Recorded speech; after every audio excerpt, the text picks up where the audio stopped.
Don't believe in miracles, this story might change your mind.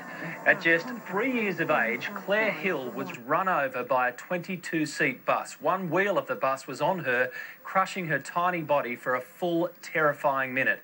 She easily could have been killed or seriously injured. But as James Thomas reports, modern-day miracles still happen. I thought we were going to lose her. I still see her under the wheel. I'm not a religious person, but if I were, I would believe that there were divine intervention there. It was the most horrible sight I have ever seen. We know it's a miracle. On the 15th of February, Sue Hill's daughter, 3-year-old Claire, fell under the wheels of a 4-ton, 22-seater bus. Tragically, Claire's father, Peter, was the driver. In that moment, my future flashed before my eyes. I thought, that's my life over, that's Claire's life over, it's all over here and now.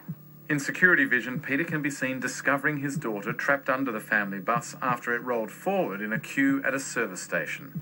Under this wheel here, her shoulders were out here like that and her head about there, and I can only presume that when she's hopped out of the car, the bus, the door has knocked her over and she's rolled legs underwards. Yeah. And then, as I've been rolling forward at the same time, because of the banging, I've stopped with those wheels right on top of her body. Peter rushed to reverse the bus off his daughter, but the damage was largely done. A 4-ton truck had been resting on Claire's chest and abdomen for at least 30 seconds to a minute. At that particular time, my belief was that her life was at risk. Paramedic Peter Cribb was one of the first on the scene. She had abrasions to her chest and to her abdomen. She had a dark blue face. She had ruptures of the blood vessels all over her face from the pressure exerted by the car on her chest and on her abdomen. Claire was medevaced to Sydney Children's Hospital. I just thought I had to say goodbye to her and prepare her and calm her down and give her those last moments of love and say goodbye. Deeply religious, Sue and Peter turned to God for strength. We prayed, and in that prayer, we gave Claire to God and said, thank you for her life. If you have to take her, then we accept that, but if you could please not. Sue and Peter believe that God was listening. Can it be explained by medical science? They couldn't explain it. We had one test after another all day, and they kept coming back clear, even her broken leg. Sue maintains that doctors were adamant that Claire's leg was broken, but then they took the cast off due to an apparent misdiagnosis. The cast was off at the end of the bed, and I thought, oh, the leg's swollen. I said, what's happened? They said, it's not broken anymore. A misdiagnosed leg break is not unprecedented, but compounded with the fact that Claire walked from hospital completely free of serious injury just 2 days after being crushed by a 22-seater bus, that is truly remarkable. If you have a look at the size of that child and the size of the vehicle that parked on top of her, I think that there would be very few people who would argue that.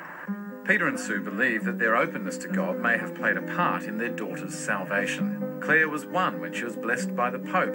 The house is adorned with Catholic iconography. And on the morning of her accident, Claire was wearing what they call a miraculous medal. I think the miraculous medal was a definite part of it. And I also felt, having a strong belief and faith in the guardian angels, that the guardian angel may have even been holding the bus up. There were no internal injuries, no breaks. I didn't have to even go back to a doctor. Like, I've had children break their arms with more trauma than that. You can be rational about it, but if you're going to be rational about it, the only rational answer is the irrational happened, and I can't explain it any other way.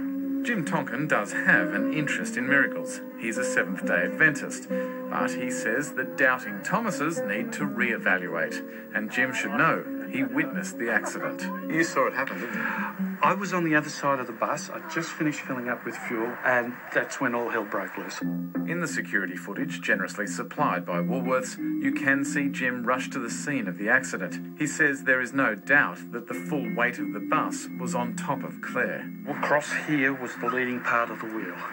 So she was 3/4 under the bus. Her head had swollen as a result of the blood pressure being forced up, and she looked horrible. Today, Claire is happy and healthy. Not that she intends to let Dad off the hook. Dad, run me over. For Sue and Pete, they have returned to the chaos of running a family of, yes, 11 kids. For the fact that it is not 10, they will be eternally grateful to the medicos who looked after Claire and, in particular, God. They're all so very special, and yeah, just you never know when something's going to happen, and to appreciate your children, that they're never a burden, they're always a blessing. Gorgeous.